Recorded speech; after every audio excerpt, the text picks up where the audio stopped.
I pledge allegiance to the flag of the United States of America and to the republic for which it stands, one nation, under God, indivisible, with liberty and justice for all.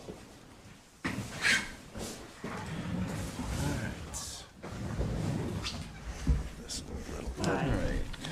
I'll call this meeting to order. Our first order of business is public announcements.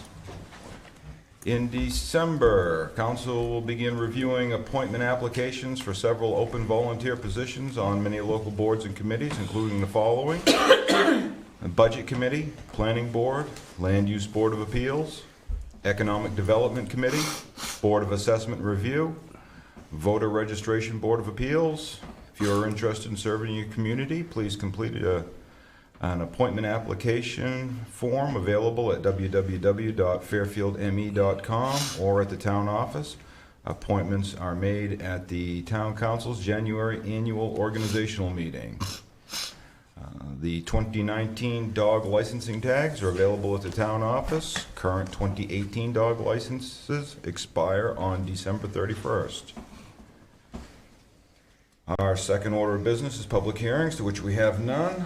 Our third order of business is public comments. Members of the public may speak to the council on any item or reserve the right to speak on a specific item once that item is addressed. Is there anyone from the public that wishes to speak? No, seeing none. Moving on to our fourth item of business, reports from staff and committees, town manager's report. So to, excuse me, follow up on your announcement regarding appointments, we actually received word on Wednesday, right before Thanksgiving, that the newly elected school board member, Buffy Higgins, will not be able to fulfill that position due to a conflict of interest. So as per the charter, the town council needs to appoint someone to fulfill that 3-year term. Notice of the position is being drafted, and we'll get that posted shortly. It'll follow the same application process as well as in the past. What council has done is ask for letters of intent and possibly even resumes. We'll put that on your next agenda for a discussion about what you'd like for a deadline for those applications. We wouldn't keep it as tight as what we currently have been advertising for the regular positions. Okay. The school board is aware. They do know that she was not going to be able to serve. They actually investigated the conflict of interest side of it. So her husband actually has a working position with the school, so it created a conflict. Conflict of interest. Yeah, she was disappointed, but she understood, and actually she brought it to our attention, and they'll wait, but they're excited for her husband's opportunity with the school, so it was definitely good for their family. And then also on the 15th of November, I attended the Somerset Economic Development Corporation meeting. We're going to start working with them on the process for getting funding for the training facility for the fire department. Also on the 15th, I attended the First Park General Assembly meeting. The new draft 3-year marketing plan was presented by Marshall Communications that we've been working on for the last 8 or 9 months. So that was a good piece. Just for an update on a couple of things, all of the department heads have started working on their 19-20 budgets, so that's going to be coming soon. Gizos LLC has submitted an application to the planning board for the landfill on the solar project on our landfill, so that's still moving forward. I also was contacted this week about setting up a public meeting, which is a DEP requirement for environmental permitting for a third solar property project on Route 201. So that's going forward, so that's really good. We're hopefully going to be the solar capital of Central Maine here pretty soon. And then the press release for Parsifal Corporation's relocation to Fairfield was sent out last Wednesday, and it has been posted to the town's Facebook page. So if you see that, make sure you share that with folks so to get that word out. And that's it for me. Do you have any committees? No, They should meet next week, hopefully. Next week, okay. All right, our fifth order of business, to waive the reading of and accept the minutes as printed or amended for meeting number 2018-19 held on November 14th, 2018. So moved. Second. We have a motion and a second. Is there any discussion? Seeing none, all those in favor? Motion carries. Our sixth order of business is a treasurer's warrant to approve the treasurer's warrant number 32 in the amount of $102,848,000.15. So moved. Second. We have a motion and a second. Is there any discussion? Seeing none, all those in favor? Motion carries. Our seventh order of business to take action on the following items of business. Order that the town council hereby approves the Summit Geoengineering Services proposal for the foundation evaluation at the police station in the amount of $9,000 to be expended from the capital improvement account. So moved for discussion. Second for the discussion. We have a motion and a second. And discussion. I did notice in there that it was 9 to 11, potential 11.5. That is correct. The additional 2,500 would be for the interior hand borings, where they would actually go in and drill through the floor within the police station. Our initial thought is to find out what's going on outside first to see whether or not that is needed, and then we would come back to council with the initial results. Our goal is, quite frankly, at this point, we're still in the investigation stage, and it's to do the least amount possible to actually find out what's going on to continue our investigation. Because we're also not sure what the fix is going to be. So we're continuing on that path. But right now, we'd like to try to avoid the internal hand borings if we can. And then would bring that back if we thought it warranted that based upon what happens on the outside, if there are any indications for that. We're still in conversation with our insurance company as to whether or not any of this would be covered by them. Their initial thought process is that it would not. However, they haven't been able to provide me with a reason why yet. So we're still working on that. We haven't received anything official, but that has been sent to them. As everything is, what we've done preliminarily is Dirigo Engineering has come, they've brought in their survey equipment, they've done the measurements around the building. If you were to go into the police department right now and actually walk from one side of the building to the other, you would be able to feel the difference. You can feel the elevation changes.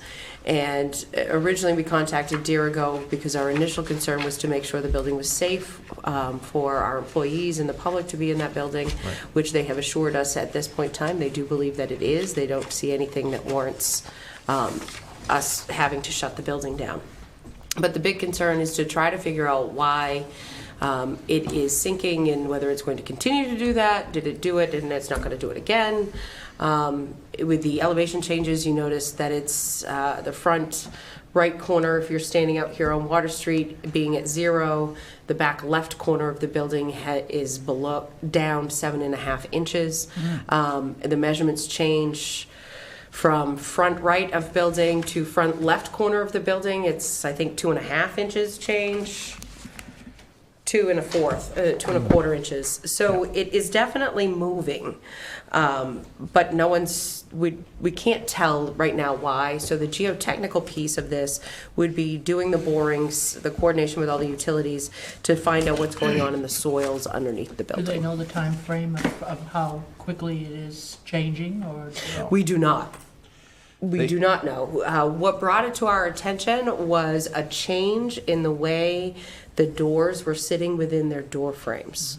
Doors that were locking were not sitting properly so that they were not latching. And you could see a difference from one side of the left corner of the door jamb to the right corner of the door jamb, where it would be flush on the left, but down almost an inch or half an inch on the right. And were they thinking heaving in the beginning? In the beginning we were, but because it was still October, I think, when we started this, it's not like frost was in the ground. So that was our initial piece. We really were just scratching our heads trying to figure out exactly what was going on. So.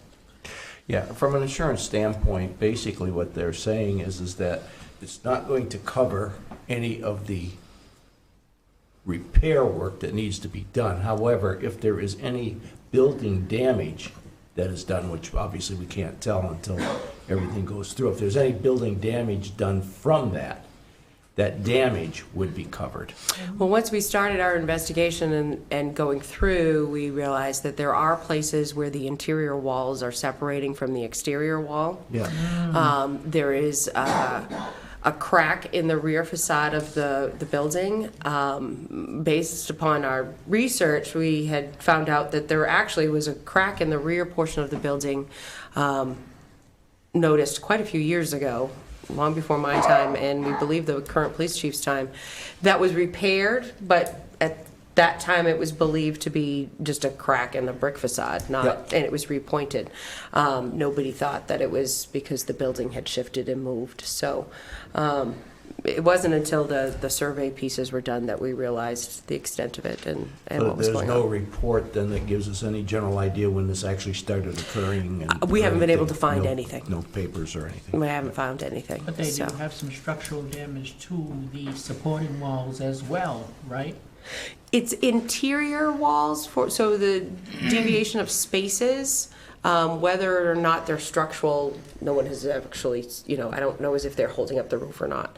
But they're basically the wall that separates the, like the locker room from a storage room. You can see where it's started to pull, it's pulling away from the wall up in the top corner where things are moving, so that's where we're at. We'll have to keep the snow off the roof as well. Just Yeah, in case. We do that anyway. Yeah. Yeah, but it we've had would to have that shoveled a probably couple of times. probably make it a lot better that something doesn't collapse from that. If they do an interior test bore on that, are they gonna wanna do it right after they've done this outside, or is it going to be put off for a while? I mean, I would just as soon see this go on that NT not to exceed 11.5, and if they need to do it right off. And that's fine too. There was no indication that because it's listed as optional, it wasn't indicated to me that it had to be done at the same exact time in order for the results to mean anything. It was just one of those pieces where you could do it. It was going to require us to probably we'll definitely have to make some extreme arrangements within the police department when they're inside doing that drilling.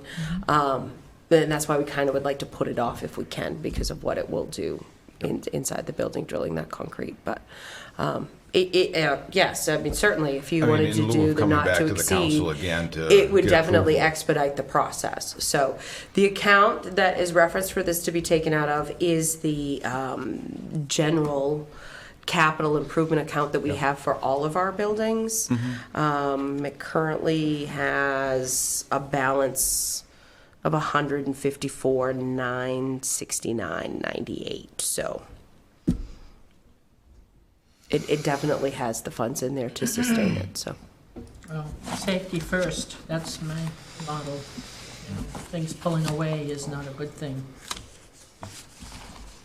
All right, So, is there any objection to make it a not to exceed 11.5? Does anybody vehemently object to that? No, I don't object to that at all. I think it should, whatever they need to Has to do, be it done, needs to has to be be done. done for safety reasons and for, you can't run a police station if your walls are falling down and. So then the amount would go from 9,000 to a not to exceed $11,500. I agree. All those in favor? you didn't actually have a motion to vote on the amount. Yes. You only had a motion for discussion. Oh, motion for discussion, okay. I would say a point of order. In Robert's Not Rules really. of Order, there is no such thing as a motion for Motion for discussion. discussion, right. When It you was a move the motion, question, and I it just is Okay. added for discussion purposes. But So- that had nothing to do with, the motion itself was to accept the bid. Right. So moved.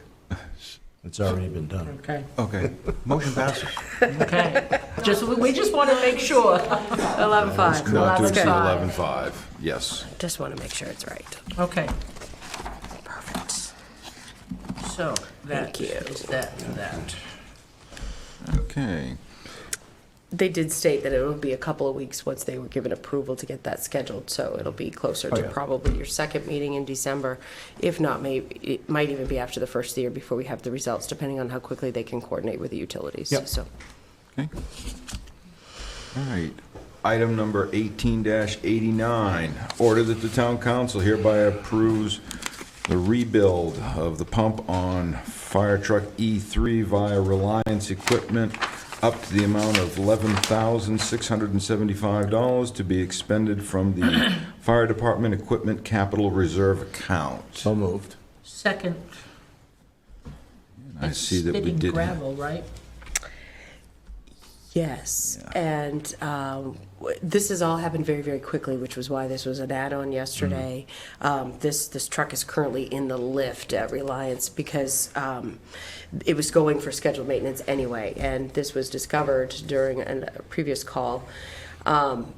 We have contacted our insurance company, and an adjuster has been in today. We haven't gotten the final report yet, but we do believe it's actually going to be covered by the insurance. Great. So what we were thinking, which we would still have to pay for the deductible, which is going to be $1,000. Their Reliance needs to certify the fact that this was a one-time event, not a specific event, not a long-term wear and tear, which they were the ones that brought it to our attention. So Shouldn't we be an think issue that there. it shouldn't be an issue. Okay.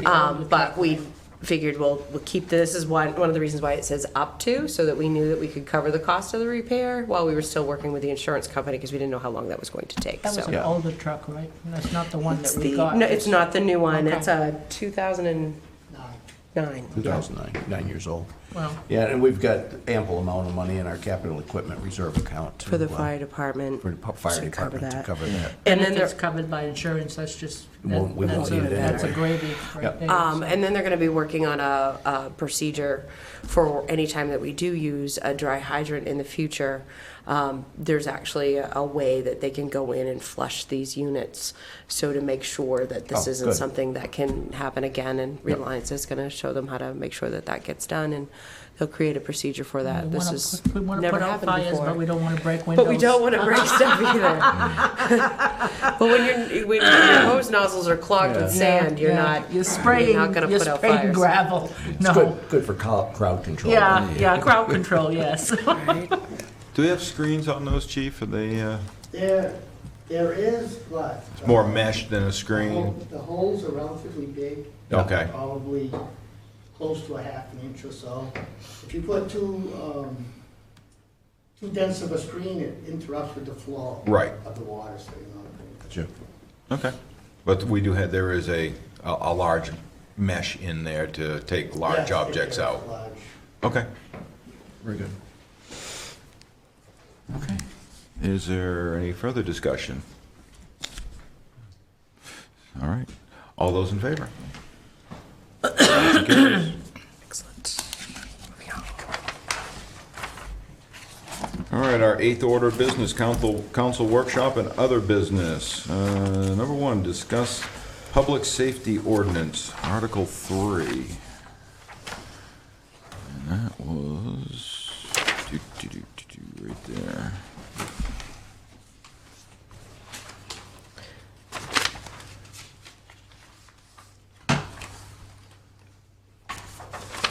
Taxi cabs.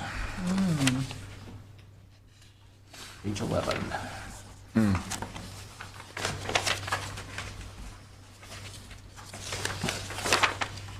Or section 11, I should say. Section 10 is gone. We got it. Yeah. Oops, I'm sorry. Just right there. Oh, excuse me.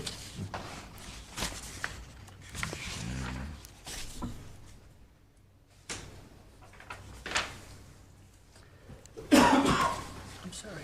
I keep getting caught up on your paperwork. Change on page 3. Yep. I didn't see anything On page 5. blatantly obvious. So our original review of this ordinance was to continue to work on all of our pieces that have fees assigned to them as we're moving them all to the external fee schedule. And one of the things that stuck out to us was not only the fee for the business license for taxi cabs, but we were actually regulating the fees in which taxis could charge.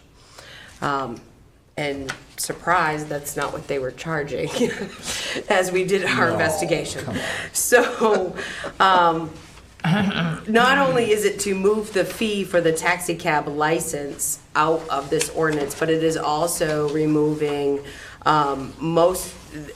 removing section 10, which was the paid rates that were in there, Yeah. and to delete pretty much that entire section. My conversation with the police chief right before Thanksgiving when we were going over this was that, you know, it shouldn't be up to the municipality to decide whether or not a taxi cab's going to charge you for an extra package or not if they're going to be delivering it. So just by removing that entire piece is what's going to make it fit, so that we're not regulating businesses themselves. So Right. They're gonna do what they want anyway. right. And we danced around a lot of language, so to try to, you know, make sure taxi cab companies were accountable and that our residents were treated fairly. But Right. most folks, if you're gonna call for a cab, you're gonna ask how much it is to go somewhere, and if it's too expensive, you're gonna go to a different company. That's the way commerce Absolutely. works. So we shouldn't be in the business of regulating what they charge. And it keeps the piece that they have to post their rates. So that has not been removed from the ordinance. And that's Right. standard with all the other ordinances in the area. Yep. So with respect to the posting rates, because it says here the provider must convey the anticipated fare rate prior to passenger transport. Do we have an idea in mind of like how we actually want them to post the rates? Like clearly in the vehicle, or like an elevator has to have a conspicuously displayed certificate? Do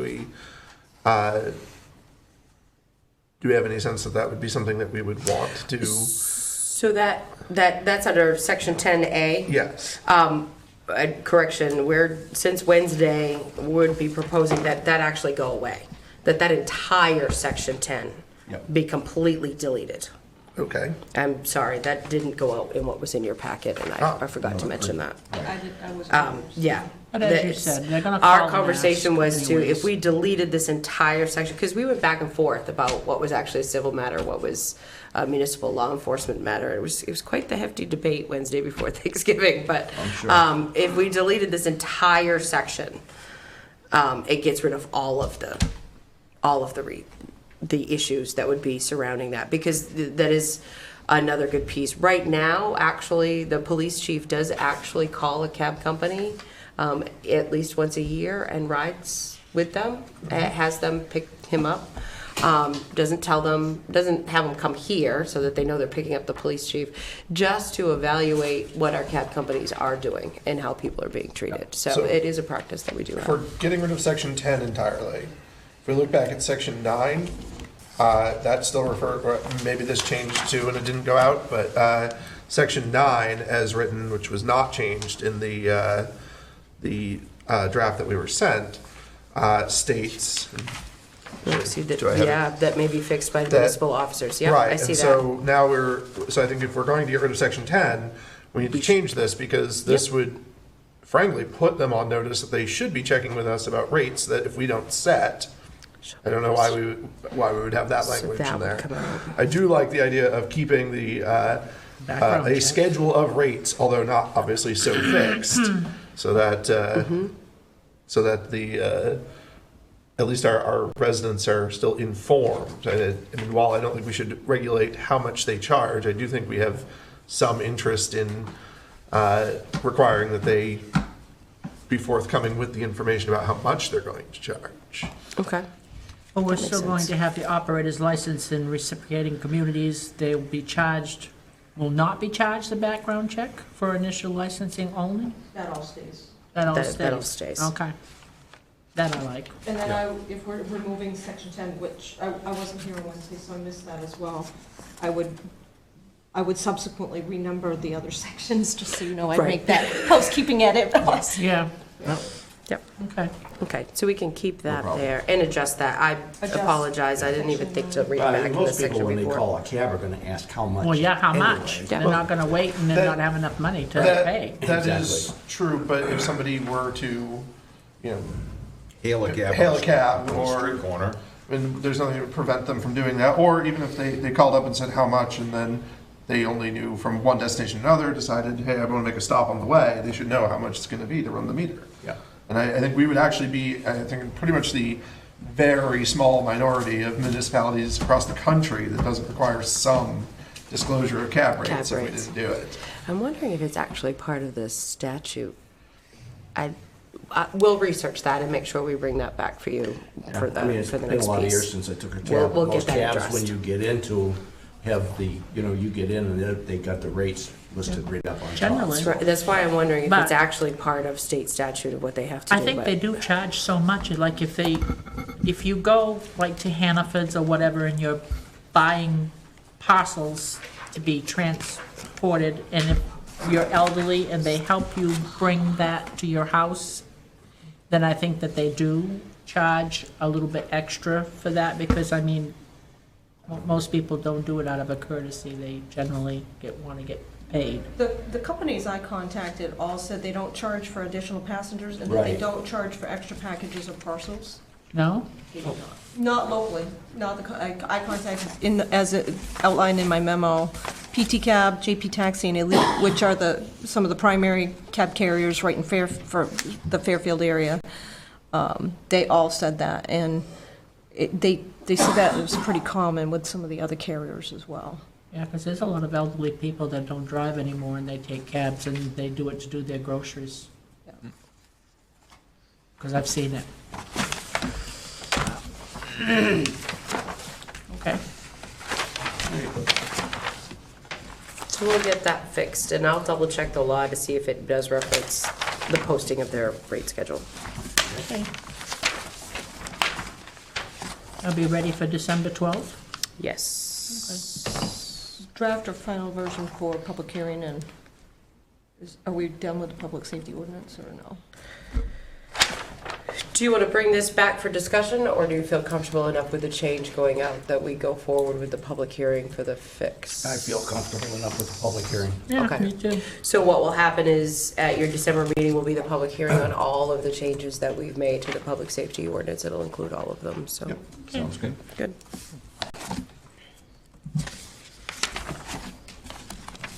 All right. Discuss the general assistance ordinance.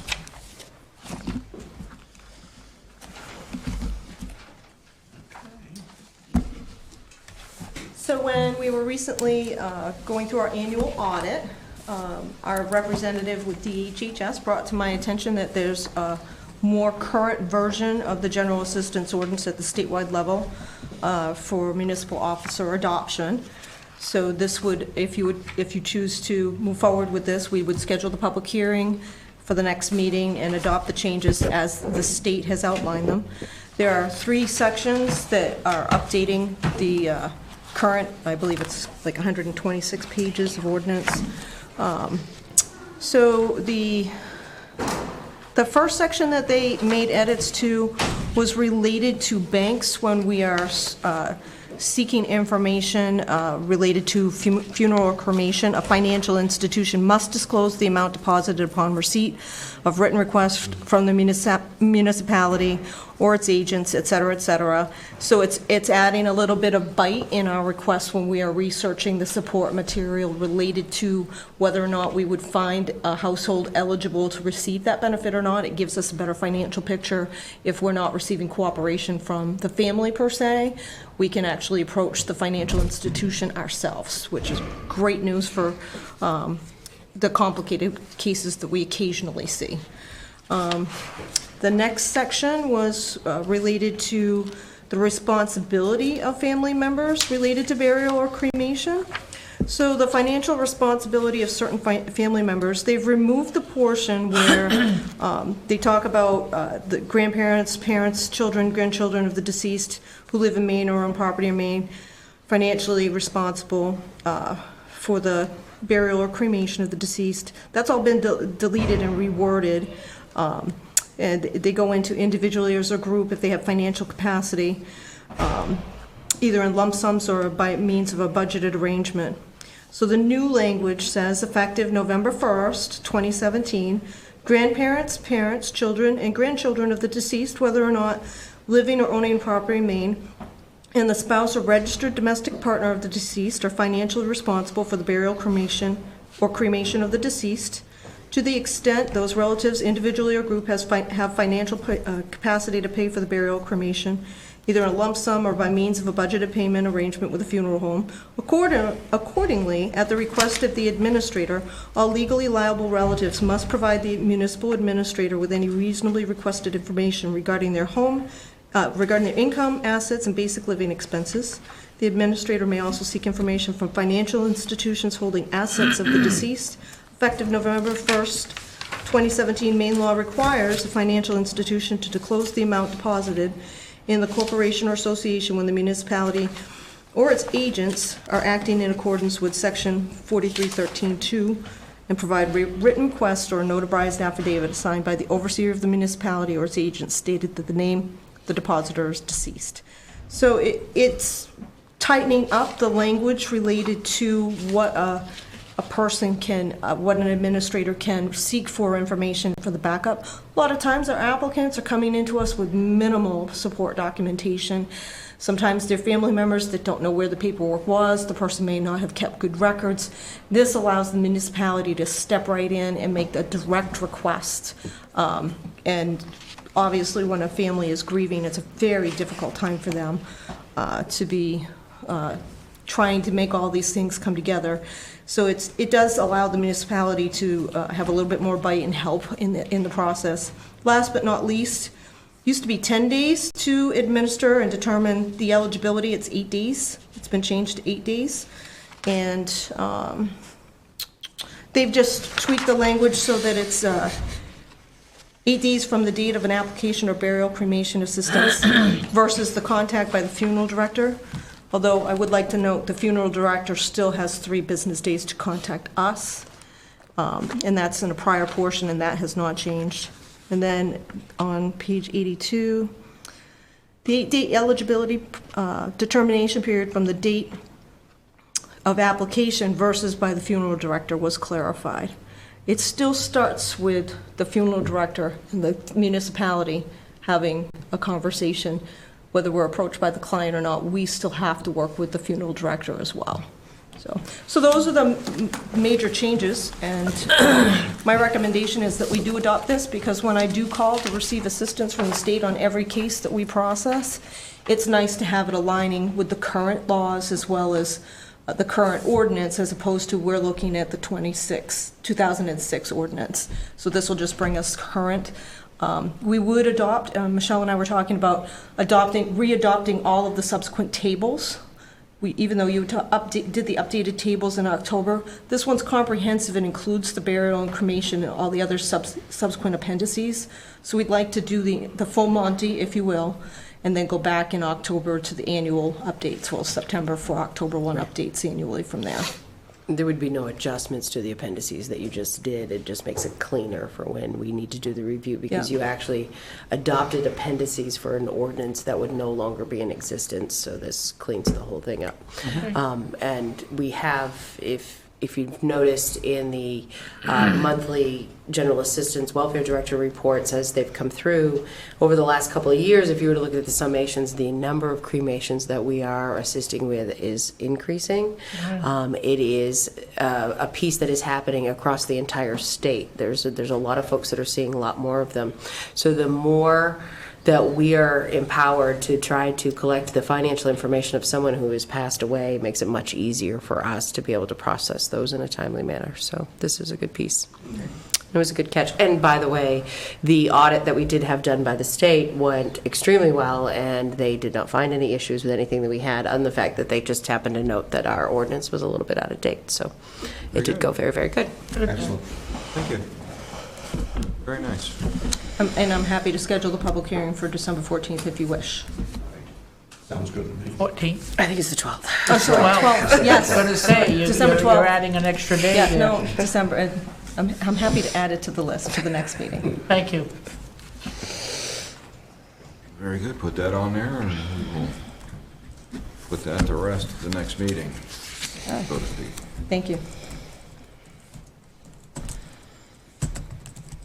Other council business. Beverly. Yes, I would like to extend my condolences, and I'm sure that the rest of the council would as well, to Councilwoman Chandler. today she lost somebody in her family. They passed away, and she had to go back to Connecticut to take care of business. So I want to express my condolences to her family and to her. And that's it. Very good. I would echo. We all would on that, yes, absolutely. Is there anything else you have, John? Aaron? Nothing else. And I have nothing at this time. And with that, the next regular meeting of the Fairfield Town Council will be on Wednesday, December 12th, Yep. 2018.